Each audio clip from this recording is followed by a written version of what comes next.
આપ સૌને મારા જય સિયારામ। 22 જાન્યુઆરી દરેક ભારતના નાગરિકના મનમાં જય સિયારામના નાદ ગુંજી રહ્યા છે અને દેશભરની નજર અયોધ્યાના રામ મંદિર પર છે। ભગવાન શ્રી રામના ધામમાં સૌ કોઈ તલ્લીન થઈ ગયા છે। ત્યારે મારે આજે વાત કરવી છે શ્રી રામ ભગવાનના સૌથી મોટા ભક્ત હનુમાન દાદાના મંદિરની, જે અરવલ્લી જિલ્લામાં આવેલું છે। કષ્ટભંજન હનુમાન દાદાનું મંદિર, એના ઇતિહાસ વિશે વાત કરવી છે, જે પાંડવોના સમયનું છે એની વાત કરવી છે। દૂર સુદૂરથી લોકો આવે છે, ભગવાનના દર્શન કરે છે। અને હા, વાત એમ છે કે રાજ્યભરમાં માત્ર એક એવું મંદિર છે જે સ્વયંભૂ સુતેલા હનુમાન દાદાનું છે। ત્યારે ચાલો નજર કરીએ હનુમાન દાદાના મંદિરના ઇતિહાસ પર। અરવલ્લી જિલ્લાના મુખ્ય મથક મોડાસાથી ફક્ત 5 કિલોમીટર દૂર સાકરી નદીના કિનારે વસેલા સાકરિયા ગામે આવેલું છે હનુમાન દાદાનું મંદિર, જે રાજ્યનું એકમાત્ર એવું મંદિર છે જ્યાં સૂતેલા હનુમાનજી છે। લોકવાયકા પ્રમાણે આ મંદિર વર્ષો જૂનું પાંડવોના વખતનું હોવાનું માનવામાં આવે છે। એવું પણ કહેવાય છે કે ભીમને પોતાની શક્તિ પર અભિમાન આવી ગયું હતું, ત્યારે હનુમાનજીએ રસ્તો રોક્યો હતો અને એમનું અભિમાન ઉતાર્યું હતું। લોકવાયકા પ્રમાણે જે મુદ્રામાં હનુમાનજી હતા તે પ્રમાણેનું મૂર્તિનું હાલ સ્વરૂપ જોવા મળે છે। આ મંદિરમાં તેઓ સ્વયંભૂ તેમની મૂર્તિ જોવા મળે છે। વર્ષો પહેલા ખોદકામ કરતા પૌરાણિક મૂર્તિઓ મળી આવેલ સમગ્ર રાજ્યમાં એક જ એવા હનુમાનજી છે જેમની મૂર્તિ સ્વયંભૂ સૂતેલા હનુમાનની છે। આજે પણ મંદિરમાં હયાત છે।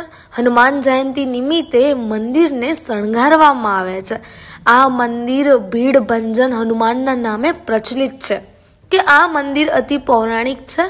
લોકોની શ્રદ્ધા તેની સાથે જોડાયેલી છે। અહીં આવનાર દરેક ભક્તની મનોકામના પૂરી થાય છે। તેથી જ હનુમાન જયંતિના અવસર પણ અહીં લોકોની લાંબી ભક્તોની કતારો જોવા મળે છે। ત્યારે સૌ ભક્તજનોના હૃદયપૂર્વક ભાવથી આ મંદિરનું નવનિર્માણ થવા જઈ રહ્યું છે। લગભગ 7 થી 8 કરોડના ખર્ચે કષ્ટભંજન હનુમાન મંદિર નવનિર્માણ પામવા જઈ રહ્યું છે। જય સિયારામ। મારું નામ પૂર્ણ પુરુષોત્તમ ભગવાન ને આદિભક્ત ભરતભાઈ ભટ્ટ ને ભગવાનની સેવા માટે હું અહીંયા છું પૂજારી તરીકે। અને આ અરવલ્લી જિલ્લામાં ગુજરાતના માત્ર ભીડભંજનના નામથી જે ઓળખાતું હનુમાનજીનું મૂળ મંદિર છે, જે કે સ્વયંભૂ મૂર્તિ છે ને પાંડવકાલીન છે।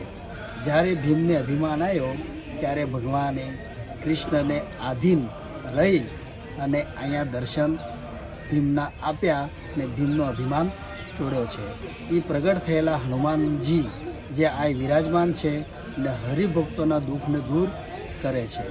આ અરવલ્લી જિલ્લાની શાખાની અંદર આવેલું આ વન ને અંદર ઘેરાયેલું આ માત્ર એક મંદિર છે જે કે ભીડભંજનના નામથી ઓળખવામાં આવે છે। અને આ સૂતેલી મૂર્તિ છે, જે સૂતેલી મૂર્તિ છે એ માત્ર ભારતમાં 2 જ છે, એક ઇલાહાબાદ પ્રયાગરાજમાં ને બીજી છે અરવલ્લી જિલ્લામાં, જે કે મોડાસા ને નજીક આવેલું સાકરિયા હનુમાન મંદિરના નામથી ઓળખવામાં આવે છે।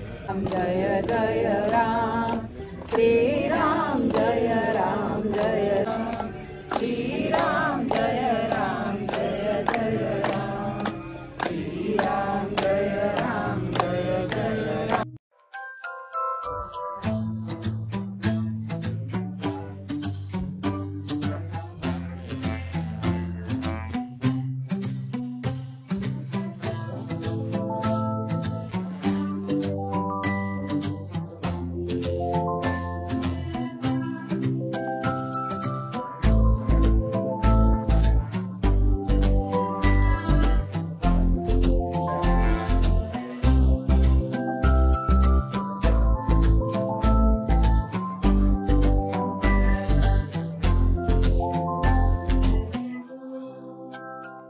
જય શ્રી રામ। હું પ્રતિક ભાવસાર, સાકરિયા ગામના વતની।